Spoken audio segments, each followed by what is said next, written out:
ایک فتنہ خارجیت کی خرابی ایک یہ ہے کہ آپ جب اہل بیت اطہار کی محبت کا، مودت کا، ان کی عظمت کا، قدر و منزلت کا، ان سے عقیدت کا ذکر کرتے ہیں اور بیان کرتے ہیں، جتنا زیادہ بیان کرتے ہیں آپ پر شیعہ ہونے کی تہمت لگا دی جاتی ہے۔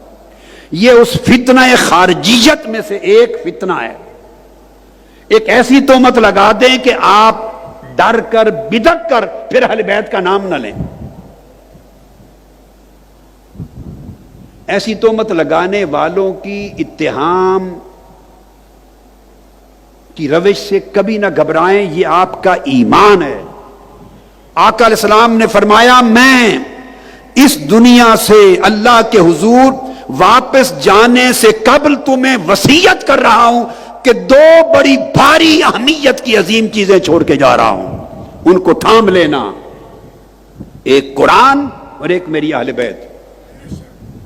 اب قرآن اور اہل بیت کو جوڑ کر بیان کرنا یہ عقیدہ اہل سنت ہے، یہ ان کا مقام اور ان کی قدر و منزلت ہے۔ اور پھر آقا علیہ السلام نے فرمایا اذکرکم اللہ فی اہل بیتی، اذکرکم اللہ فی اہل بیتی، اذکرکم اللہ فی اہل بیتی، 3 بار فرمایا لوگوں میں تمہیں اپنی اہل بیت کے بارے میں اللہ کی یاد دلاتا ہوں، یعنی اللہ کا خوف دلاتا ہوں، میری اہل بیت کے حقوق کی ادائیگی میں کوتاہی نہ کرنا، اللہ سے ڈرنا، میرے اہل بیت کے ادب، عزت، عقیدت، مودت اور محبت اور ان کی تعظیم و احترام میں کوئی کمی کجی کوتاہی نہ کرنا، اللہ سے ڈرنا، میرے اہل بیت کی عظمت کی پہچان میں کسی لغزش اور کسی ریلیکس ہو کر ہلکی چیز نہ سمجھنا، اللہ سے ڈرنا۔ 3 بار فرمایا۔ یہ آقا علیہ الصلوۃ والسلام کی حدیث پاک یہاں ختم ہوئی۔ یہ اہل بیت پاک کی اہمیت۔ پھر یہ حدیث زید بن ارقم سے امام احمد بن حنبل نے روایت کی، الگ حدیث دے رہا ہوں، اور امام ترمذی نے روایت کی، امام نسائی نے، ابن ابی شیبہ نے اور حاکم نے، اس کے الفاظ سننے والے ہیں۔ اس میں آقا علیہ السلام نے فرمایا انی تارکم فیکم ما ان تمسکتم بہ لن تضلوا بعدی، لوگوں میں تمہارے اندر 2 ایسی عظیم چیزیں چھوڑ کے جا رہا ہوں، ایسی عظیم چیزیں اگر ان دونوں کا دامن تھام لوگے، دونوں کا، تو میرے بعد کبھی گمراہ نہیں ہوگے، لن تضلوا بعدی، کبھی گمراہ نہیں ہوگے۔ اور اگلا لفظ بڑا عجیب ہے، آقا علیہ السلام نے فرمایا احدہما اعظم من الآخر، ان ہر 2 چیزوں میں سے ہر ایک چیز دوسری سے اعظم ہے۔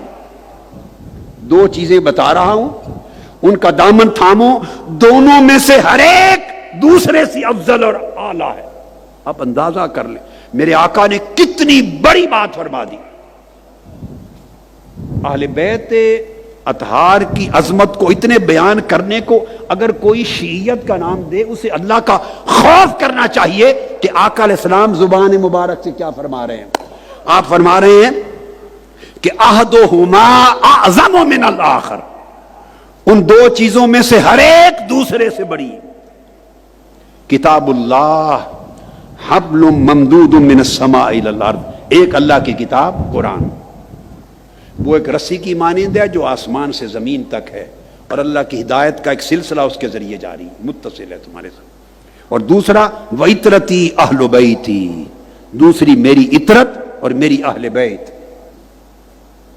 اور فرمایا وَلَن يَتَفَرَّقَا حَتَّى يَرِدَ عَلَيَّ الْحَوْض، قرآن اور میری اہل بیت دونوں آپس میں کبھی جدا نہیں ہوں گے، حتیٰ کہ قیامت کے دن جب میں حوض کوثر پہ کھڑا ہوں گا اپنی امت کو حوض کوثر کا پانی پلانے کے لیے، تب بھی قرآن اور میری اہل بیت اکٹھے میرے پاس آئیں گے۔ یعنی آقا علیہ السلام نے قرآن مجید اور اہل بیت نبوی ان کے رشتے کو کبھی نہ کٹنے والا رشتہ قرار دے دیا ہے۔